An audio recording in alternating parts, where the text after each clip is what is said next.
The laboratory was cold and bright. White walls surrounded everything. Blue lights hung from the ceiling, casting strange shadows across the metal floors.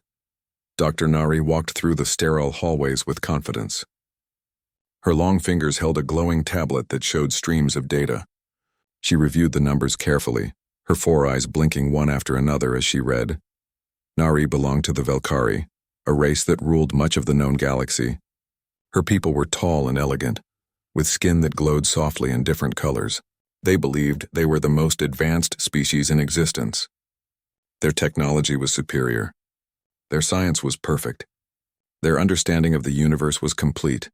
The VSS Dominion was a massive research ship floating in orbit around a distant planet.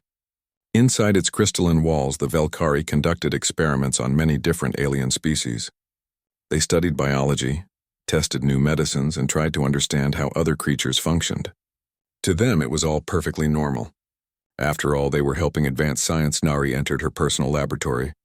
The door slid open with a soft hiss. Inside, several containment fields glowed with soft blue energy. Behind each field stood a prisoner. These were humans, a young species that the Velkari had recently encountered. The humans had spread across the stars quickly, building colonies and ships. They were aggressive and unpredictable. Some Velkari saw them as dangerous animals with weapons. One human in particular caught Nari's attention. He stood in the center containment field, still wearing his torn military uniform. His name was Taiwan. He had dark hair and tired eyes. When he looked at Nari, she saw something in his expression. Was it fear, anger? She wasn't sure. The Velkari were not good at reading human emotions. Nari approached the containment field. She spoke in perfect English. Her neural implant translated her words instantly. "Good morning, Subject 742. We will begin today's test shortly." Taiwan said nothing. He just watched her with those careful eyes. "You should feel honored," Nari continued as she prepared her instruments. "Your species is helping us learn so much. The data we gather from you will benefit countless civilizations." Still, Taiwan remained silent. Nari didn't mind. Test subjects rarely spoke much. She checked her equipment one more time, then began explaining the procedure. It was something she always did, even though the subjects probably didn't understand the importance of the work. "Today we will measure your neural responses to various stimuli," she said. "This is important research. You see, according to Velkari science, only advanced species like us can truly feel pain. Lesser species have something different. They have damage signals. Think of it like a warning light in a machine. The machine doesn't suffer when the light turns on. It simply receives information that something is wrong." Nari activated a device attached to the containment field. "Your species is quite primitive. You've only been traveling in space for a few generations. Your neural structures are simple compared to ours. So while you may show reactions to damage, you don't actually experience true pain. You can't. Your brains are not complex enough." She said all this matter-of-factly, like she was explaining basic mathematics. To her, it was just scientific truth.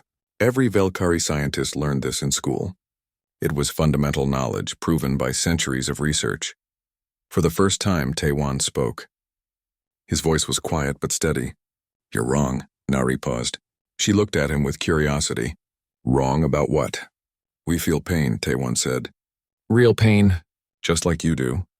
Nari made a soft sound that was almost a laugh. "That's a common misconception. Many primitive species believe they experience genuine suffering. It's an evolutionary trick, actually.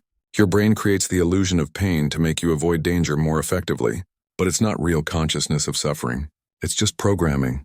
She turned back to her instruments. "We'll begin now. The first stimulus will be mild." Nari activated the device. Electrical impulses traveled through the containment field and into Taiwan's body. She watched her screens carefully, observing his neural patterns. His heart rate increased. His muscles tensed. Sweat appeared on his forehead. All predictable biological responses.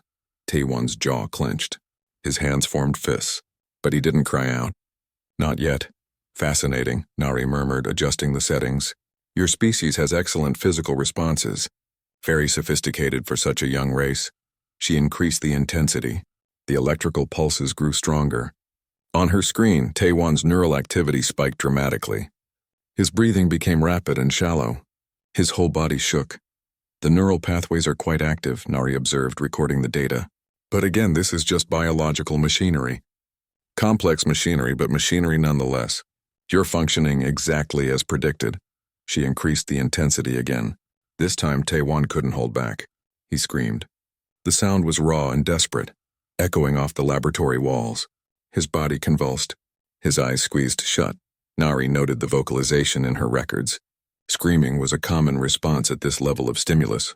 It meant the nervous system was being properly engaged. Nothing unusual about it. But then Taewon gasped out words between his screams. "Please, stop. It hurts, please." Nari's fingers hesitated over her controls. Something about the way he said those words made her pause. It wasn't just noise. There was meaning in it, desperation, pleading. She looked up from her instruments and directly at Taewon. His face was twisted in agony. Tears streamed down his cheeks. His eyes, when they opened, locked onto hers. In those eyes, she saw something that disturbed her. She saw awareness. She saw suffering. For just a moment, doubt flickered through Nari's mind. Then she pushed it away. She was being foolish. Her instruments showed exactly what they were supposed to show. The human was displaying predicted responses to stimuli. Nothing more. She decreased the intensity and made notes in her tablet. Interesting vocalization patterns. The subject used language to express distress. This suggests higher-level processing than we see in most primitive species. Worth further study. Taewon slumped against the containment field, gasping for breath. His whole body trembled. Nari gave him a few minutes to recover. This was standard procedure. Too much stimulus at once could damage the subject, and she needed him healthy for future tests. "That will be enough for today," Nari announced. She deactivated the device and returned Taewon to his holding cell. The cell was small but clean with basic amenities. The Velkari weren't cruel. They simply didn't believe their subjects could truly suffer. As Nari left the laboratory, she felt oddly unsettled. This wasn't like her. She was a scientist. She dealt in facts and data, not feelings. Yet something about the human's eyes, about his desperate plea, lingered in her mind. That night, alone in her quarters, Nari reviewed the day's recordings. She watched the moment when Taewon screamed and begged her to stop. She watched it again, and again. She analyzed every detail, searching for something her instruments might have missed. The data was clear. His responses matched perfectly with the predicted patterns for non-sentient damage detection. Everything was normal. Everything was as it should be. So why couldn't she stop thinking about his eyes? Nari turned off the recording and lay down to rest. She told herself she was being ridiculous. Centuries of Velkari science couldn't be wrong. The doctrine was proven. Humans were primitive. They couldn't truly feel pain, but as she drifted off to sleep, she kept seeing Taewon's face twisted in agony. Kept hearing his voice, "Please, it hurts." The seed of doubt had been planted, and though Nari didn't know it yet, that tiny seed would grow into something that would change everything she believed about the universe and her place in it. The next morning, Nari returned to her laboratory earlier than usual. She hadn't slept well. Dreams of Taewon's screams had haunted her through the night. She told herself it was nothing, just stress from working too hard. But deep down, she knew something had changed. When she entered the lab, Taewon was already awake in his cell. He sat on the simple bench, staring at the wall. As she approached, he looked up at her.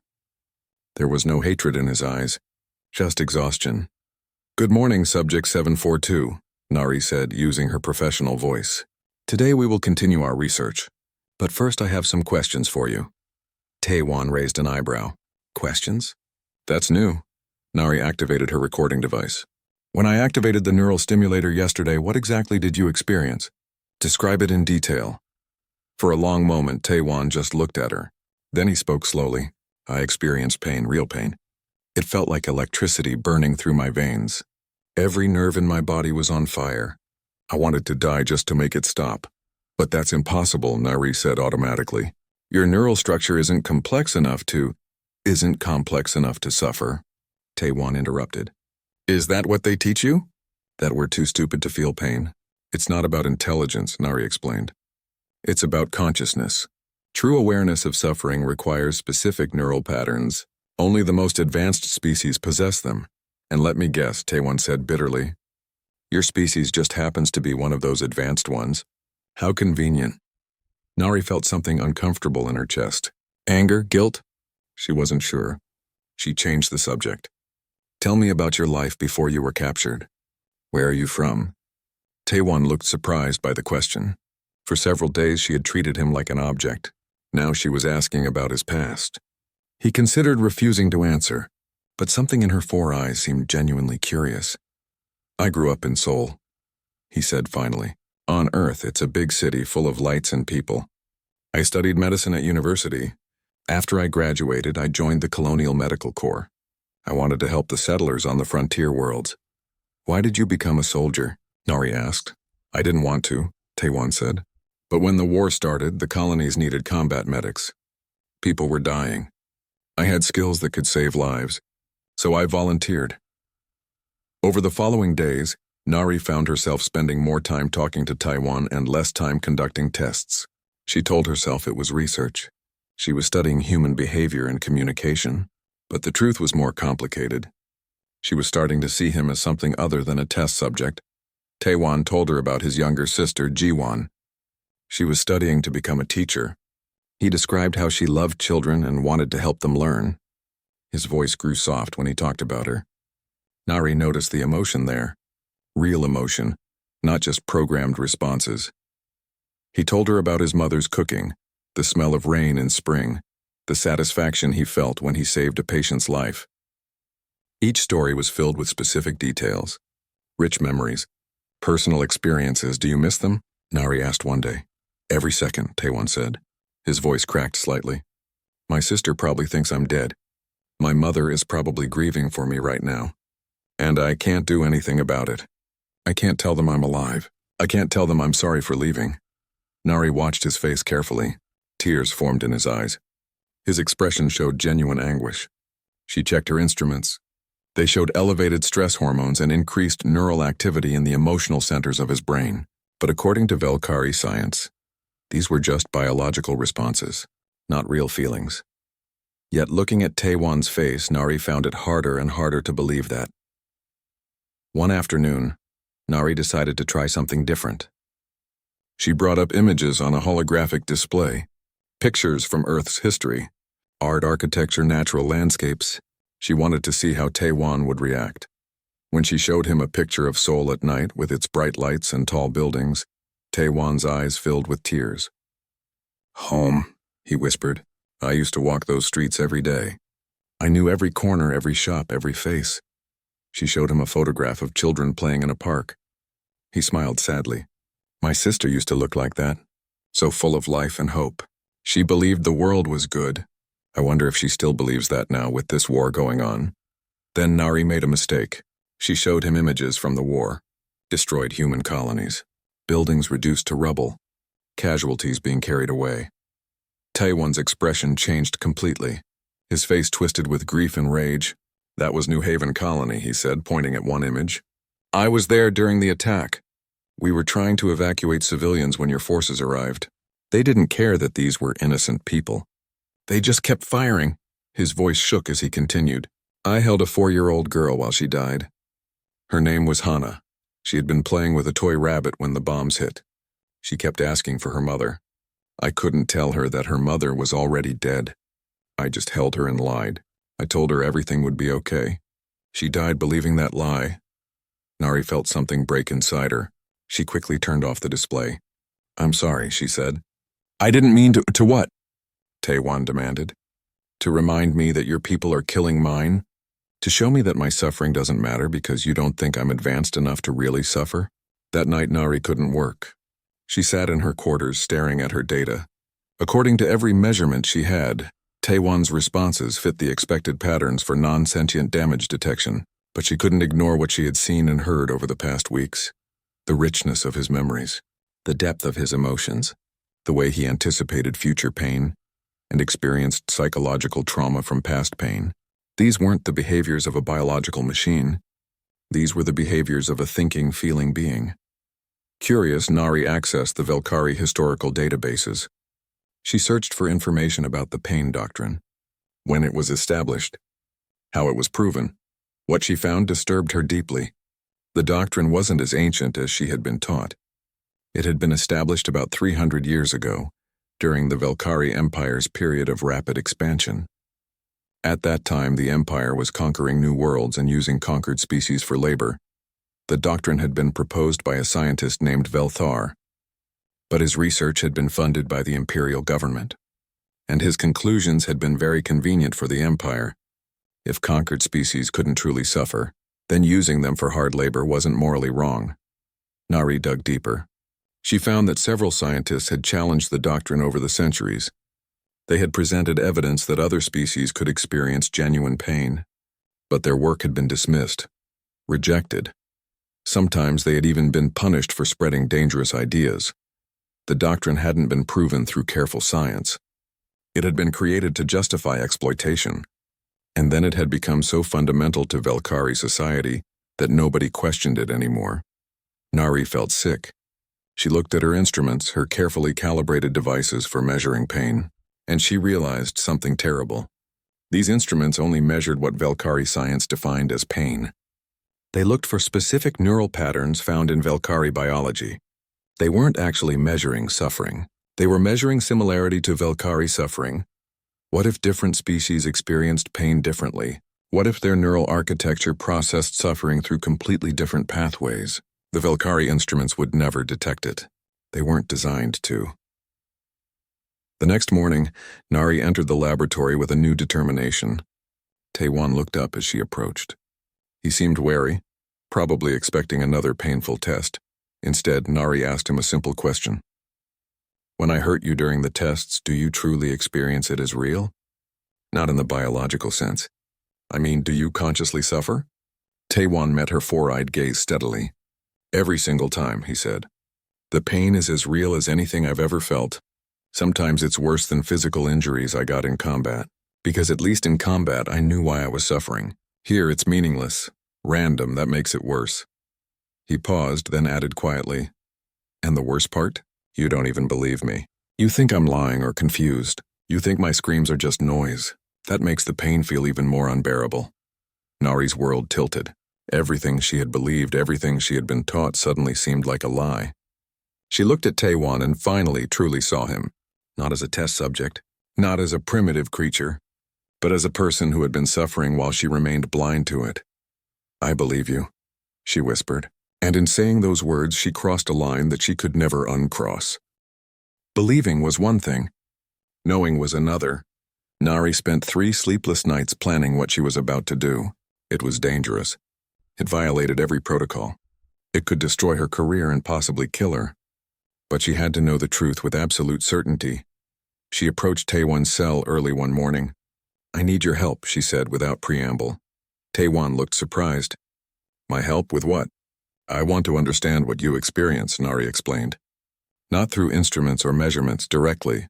I want to create a neural bridge between us. It would allow me to feel what you feel, to experience your pain as if it were my own. Is that even possible? Taewon asked. Yes, but it's risky. For me, not you. Velkari neural systems aren't designed to process raw sensory data from other species. The experience could damage my brain.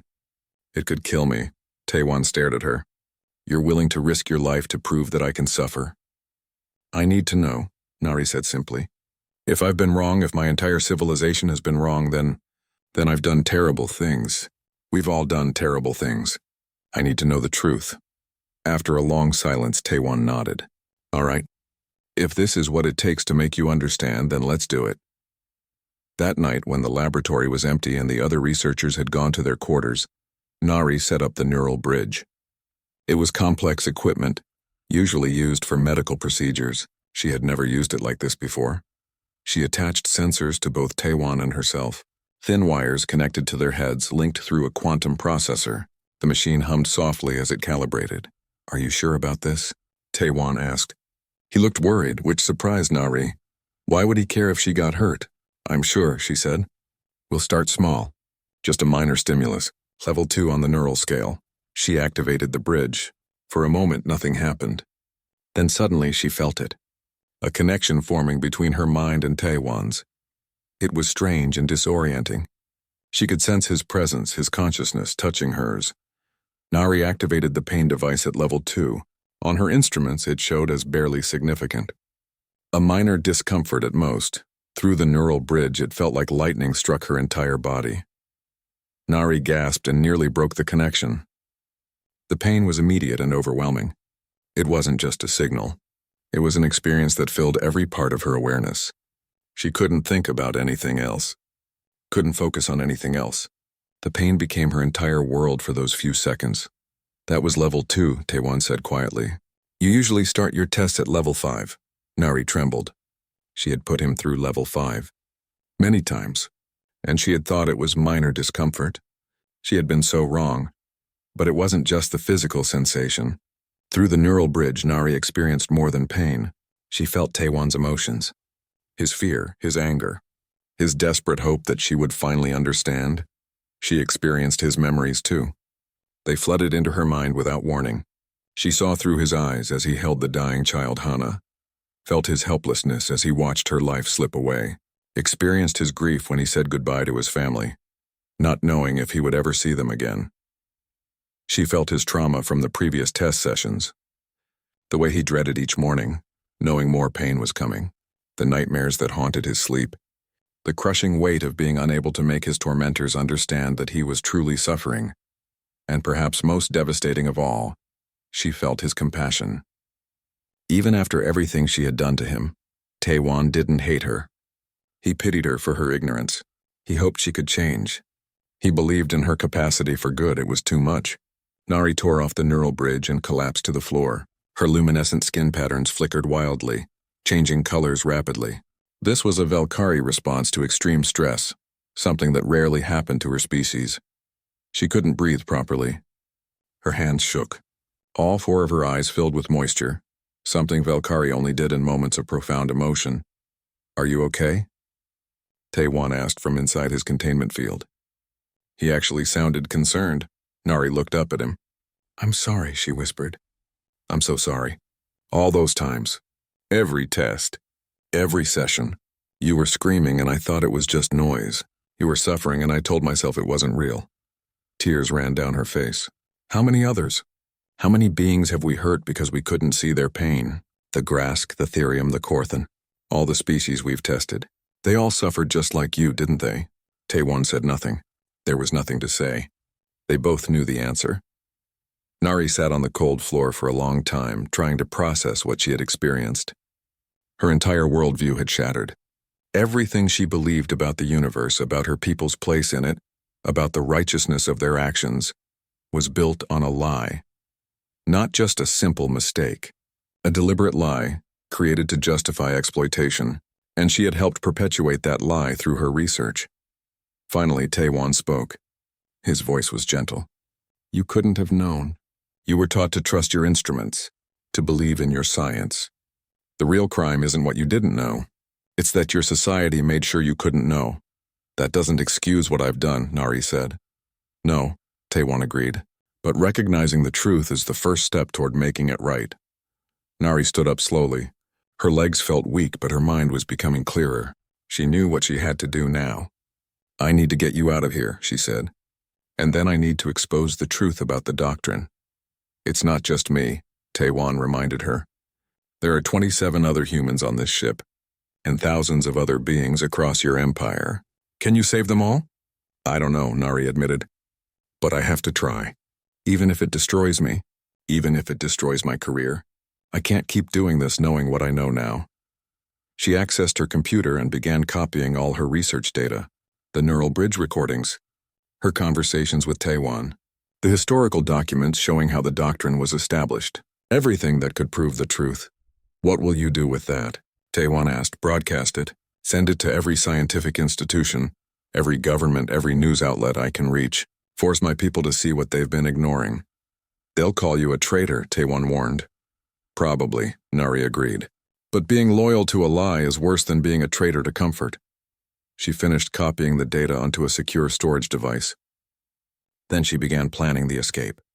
It would be dangerous, nearly impossible. But she had access codes and knowledge of the ship's systems. If anyone could pull it off, she could. We'll need to move quickly, Nari said. Once security realizes what's happening, they'll lock down the entire ship. When do we go? Taewon asked. Nari checked the ship's schedule. Tomorrow, during the maintenance shift when most of the crew is resting. That gives us the best chance.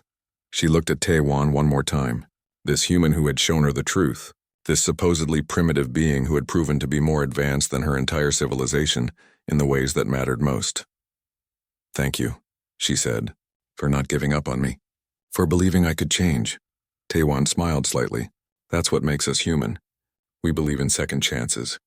We believe in redemption. Your instruments can't measure that, but it's real." Nari returned to her quarters and tried to rest. Tomorrow would change everything. Tomorrow she would become a fugitive. Tomorrow she would try to save lives and expose the greatest lie her civilization had ever told. She was terrified, but for the first time in her life she was also truly awake. She had spent years sleepwalking through moral atrocities, comfortable in her ignorance. Now her eyes were open, and there was no going back. The maintenance shift began at midnight. Most of the crew was asleep or in their quarters. The hallways were quiet except for the soft hum of the ship's engines. Nari moved through the corridors with purpose, trying to look normal. Just another researcher working late, but her heart pounded in her chest. She had never done anything like this before. She was a scientist, not a criminal. Yet here she was, about to commit treason against the Empire. She reached the holding area where the test subjects were kept. Using her access codes, she deactivated the security systems. Alarms would sound eventually, but she had maybe 10 minutes before anyone noticed. Taewon was ready. He had been waiting, watching for her. When his containment field dropped, he stepped out carefully. "The others?" he asked. "All of them," Nari confirmed. She moved quickly to the other cells, releasing every prisoner. 27 humans in total. But she didn't stop there. "What are you doing?" Taewon asked as she moved to another section. "The Grask, the Therium, everyone. If they can suffer, they all deserve freedom." "That's dozens of prisoners," Taewon said. "The escape will be harder." "I know," Nari replied. "But I can't save some and leave others. Not anymore." Within minutes, the holding area was filled with confused, frightened beings from multiple species. Nari gave them maintenance uniforms to wear over their prison clothes. She distributed access cards she had prepared. "The escape pod bay is on level 3, she explained quickly. "Follow the blue markers. Stay in small groups so you don't attract attention." Then the alarm started. Loud, piercing sounds that echoed through the ship. Red lights flashed in the corridors. A computerized voice announced, "Security breach. All personnel to emergency stations. Run!" Taewon shouted. The prisoners scattered, heading for the escape routes Nari had marked. The ship descended into chaos. Security forces mobilized, confused about what was happening. Dozens of test subjects were loose and moving through the ship.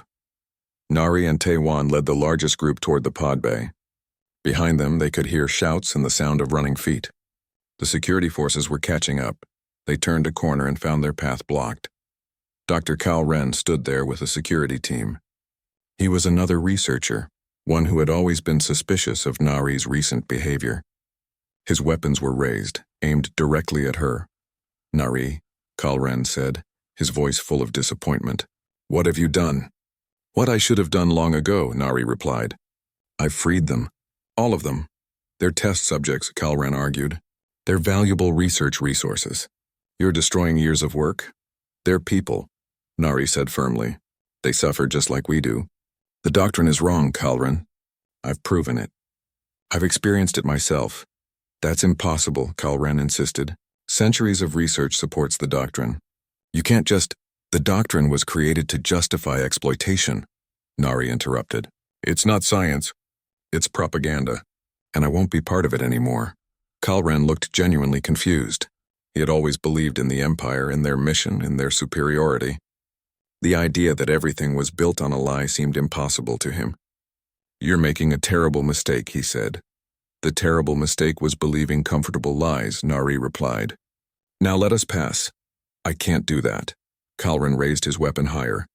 The security team did the same. For a moment, nobody moved. Then everything happened at once. Some of the freed prisoners had found weapons. They returned fire. Energy blasts lit up the corridor. Taewon grabbed Nari and pulled her toward a side passage. "This way," he shouted over the noise. "We need to reach the pod bay." They ran through the ship's maze of corridors. Behind them, the fighting continued. Some prisoners were cut off, forced to surrender. Others managed to escape down different routes. The ship was in total chaos now. Finally, they reached the escape pod bay. It was a large room filled with small emergency vessels. Each pod could hold 3 or 4 people. But there was a problem. Not enough pods, Taewon said, quickly counting. We have about 40 people here, but only 15 pods.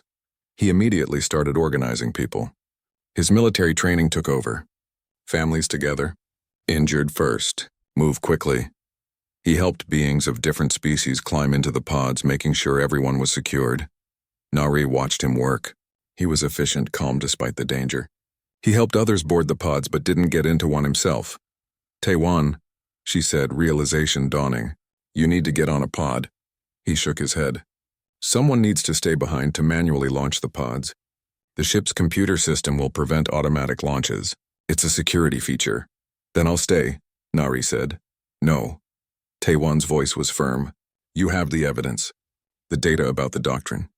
You need to get that information to people who can use it. Make them understand. Make them see what you showed me you could see.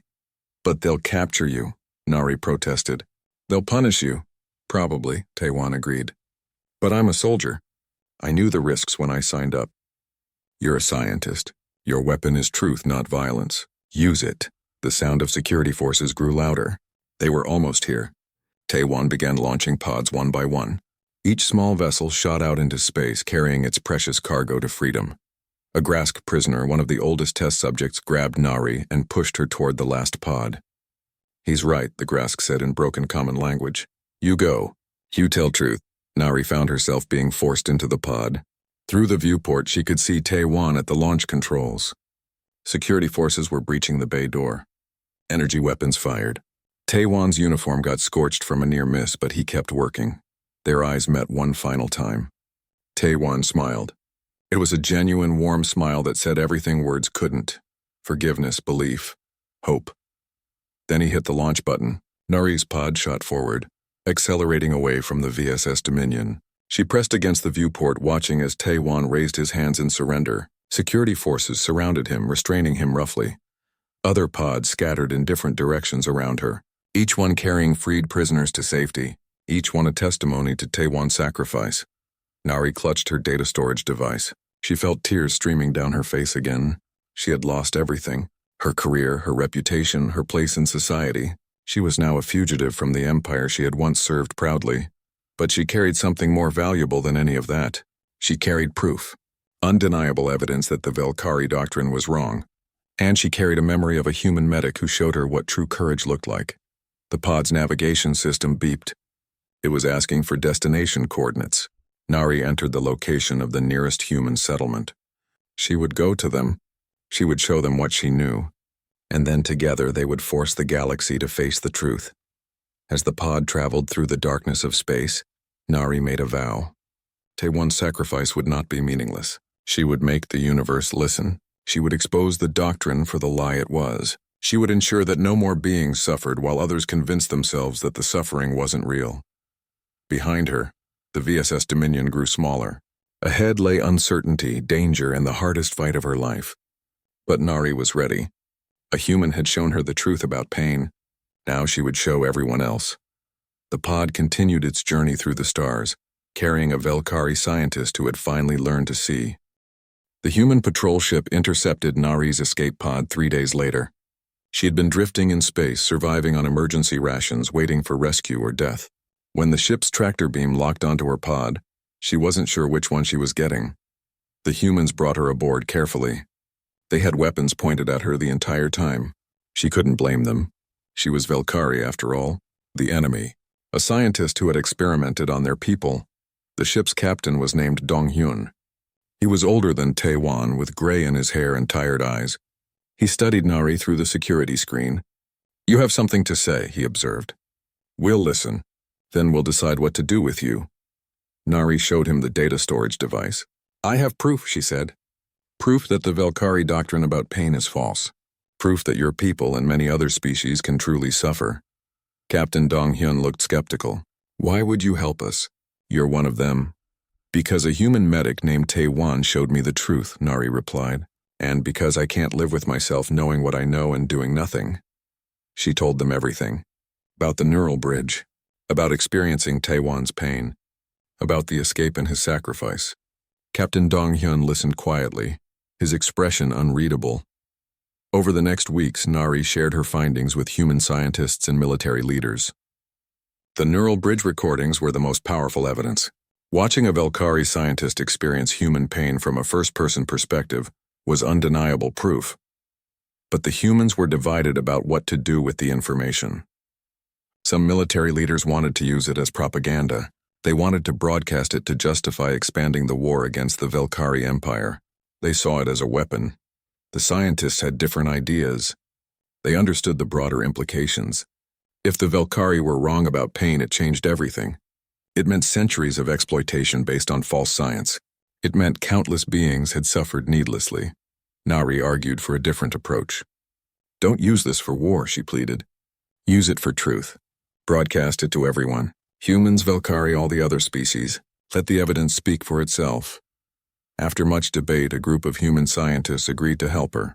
They compiled everything into a comprehensive transmission: the neural bridge recordings, interviews with freed prisoners, historical documents about how the doctrine was created, and scientific analysis showing that pain manifests differently across species. They broadcast it across all known communication channels. Every government, every news outlet, every scientific institution received the data. There was no way to ignore it. The response was immediate and divided. The Velkari Empire's official reaction was predictable. They called it propaganda. They claimed Nari's research was flawed. They said she had been corrupted by exposure to humans. They tried to suppress the information, but they couldn't suppress it completely. Individual Velkari scientists began their own investigations. Some built neural bridges like Nari had. Others developed new instruments capable of detecting different types of pain patterns. The evidence became overwhelming. The empire began to fracture. Traditional leaders insisted the doctrine must be maintained. Too much of their civilization was built on it. Changing it would mean admitting centuries of mistakes, but younger scientists and reformers demanded immediate change. They wanted all experiments stopped. They wanted reparations for the species they had harmed. The conflict wasn't limited to the Velkari. Other advanced civilizations faced similar questions. The Zathran Collective had their own version of the doctrine. So did the Mordinian Federation. Even some human colonies had exploited native species on their worlds.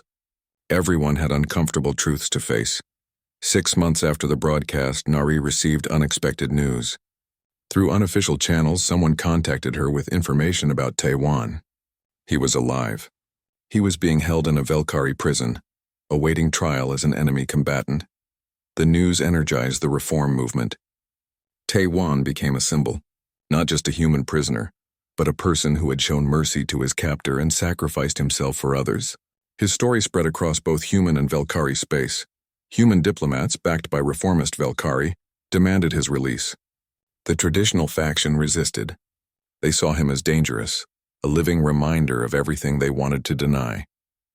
1 year after Nari's escape, the Velkari Empire held a historic council.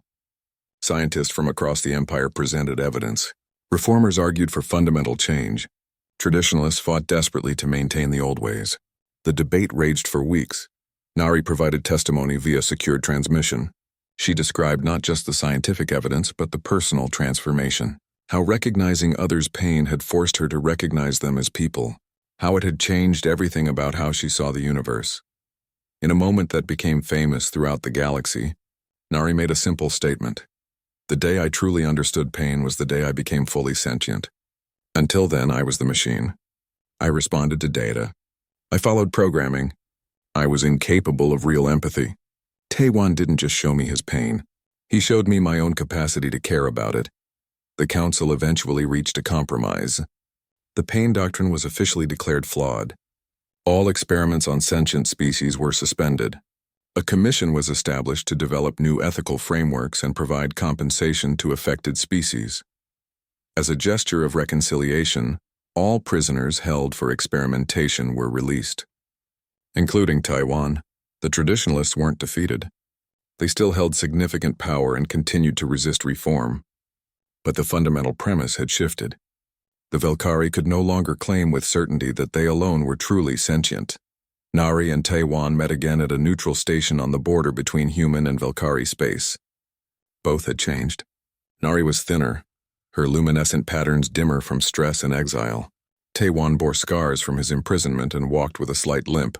But when they saw each other, none of that mattered. They embraced.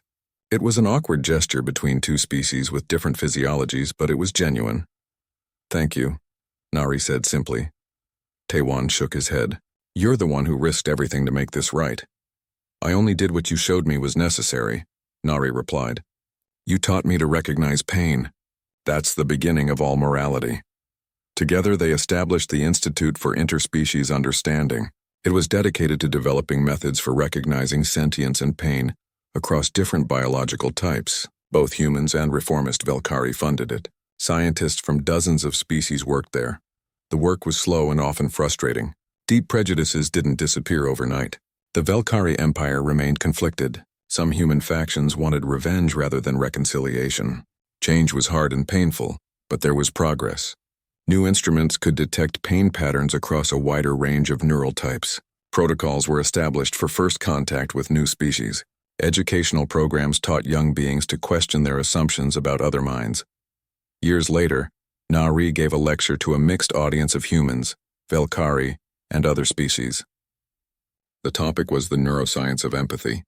She began with a story about a human prisoner named Taiwan and the journey from seeing him as a test subject to recognizing him as a person. "The question isn't whether other species feel pain like we do," she explained.